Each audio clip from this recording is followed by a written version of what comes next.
في فيديو النهارده يا صاحبي اعلمك ازاي تدمج صورتك مع اي شخص متوفي بطريقه سهله جدا. دي اسهل طريقه على اليوتيوب وباستخدامها رجاله، يعني برامج سهله. كل ده يعني لو انت جديد اصلا في الايديت هتعرف تعمل معايا كل حاجه. قبل اي حاجه انا بشكر اخواتي دول على تعليقاتهم الجميله، وانت لو عايز تعليقك يظهر معانا الفيديو اللي جاي انزل دلوقتي اعمل لايك للفيديو واعمل تعليق. طبعا يا اخواتي كل اللي انا عايزه منك تكمل معايا الشرح للاخر عشان تعرف الطريقه.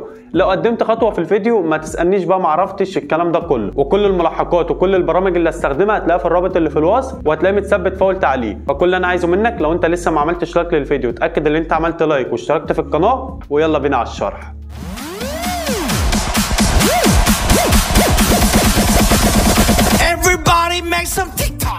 في بداية الفيديو كده يا صاحبي انا عايزك تصلي على النبي صلى الله عليه وسلم، وعايزك تركز معاه في الشرح كده. عن الشرح بص مش هيعدي ال4 دقايق، فملاش لازمه تقدم عشان تعرف الكلام ده كله. لازم تسمع معاه الشرح يا صاحبي. كل اللي عليك تعمله لازم تحمل برنامج فوتوروم وبرنامج بيكس ارت.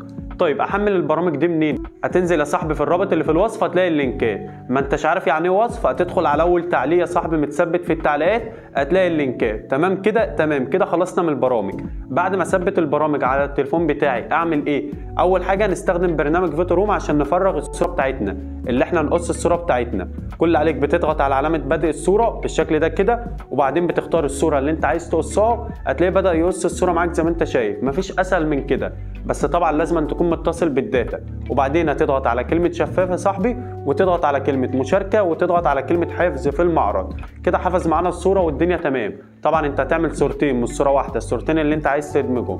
تمام كده؟ تمام كده خلصنا من البرنامج ده خلاص. بالسرعه دي بالسرعه دي كل اللي علينا هندخل على برنامج بيكس ارت. هيفتح معاك بالواجهه دي كده يا صاحبي. هتضغط على علامه الزائد وبعدين تختار الخلفيه اللي احنا هنشتغل عليها. بعد ما تفتح الخلفيه يا صاحبي على البرنامج بالشكل ده كده ركز معايا هتعمل ايه. هتضغط على كلمه اضافه صوره اهو بالتفاصيل الممله يا اخواتي. تضغط على كلمه اضافه صوره ونضيف اول صوره بالشكل ده كده. نكبرها اهوت يا اخواتي بالمقاس اللي احنا عايزينه، وبعدين هنضغط على علامه ممحي اللي فوق، وبعد كده هنضغط على كلمه مسح هنعمل الصلابه 0 وهنيجي هنا هنسيبها 50 زي ما هي عادي. وبعدين هتيجي هنا كده صاحبي اهو تعمل الحواف دي كده اهو. تمام اهو بالشكل ده كده، ونيجي هنا برده نفس النظام. تمام كده؟ تمام كده خلصنا من اول صوره. هنضغط كده على المكان الفاضي دوت ونضغط على كمان مره اضافه صوره، ونجيب الصوره اللي احنا عايزين ندمجها الثانيه هنكبرها بالشكل ده كده اهوت يا اخواتي. تمام قوي تمام خالص. وبعدين هنضغط على علامه الممحاء ونضغط على كلمه مسح هنعمل الصلابه 1. كل اللي علينا رجاله نكبر دي شويه نخليها لحد 50 مثلا كده اهو. وبعدين هتيجي معايا هنا كده صاحبي اهو تبدا تعمل الشفافيه دي كده. طبعا دي يعني بتديك شكل للصوره كويس خالص. تمام كده اخواتي؟ تمام. نضغط على علامه الصح دي كده ونضغط كمان مره على علامه الصح. لو عايز تعمل حركه صايعه بقى يا صاحبي هتضغط على كلمه لاصق، وبعدين تضغط على كلمه اللي هي الاخيره دي تكتب زل في السيرش فوق.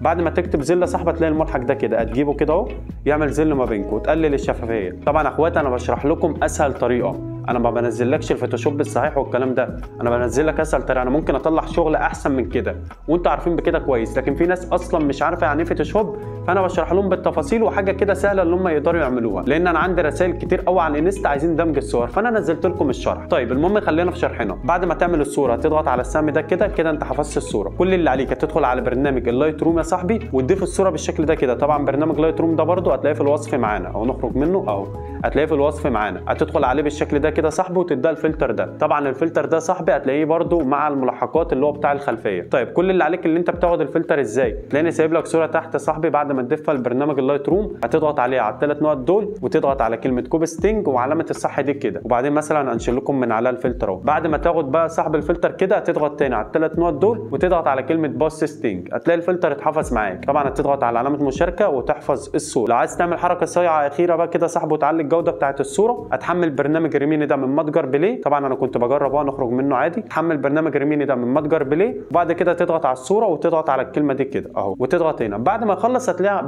هتلاقي الصوره معاك بقت جوده عالميه مفيش احسن من كده، وهتلاقيها اتعملت على طول وهتحفظ الصوره. دي اسهل طريقه على اليوتيوب لدمج الصوره يا صاحبي مع اي شخص متوفى الله يرحمه جميعا، واي شخص مسافر مثلا عايز تدمج صوره معاه. فلو استفدت من اخوك ما تنساش تعمل لايك للفيديو وتفعل جرس القناه تعمله الكل عشان الفتره اللي جايه تلاقي شروحات جامده بتنزل على القناه. والسلام يا اخواتي اشوفكم في شرح جديد.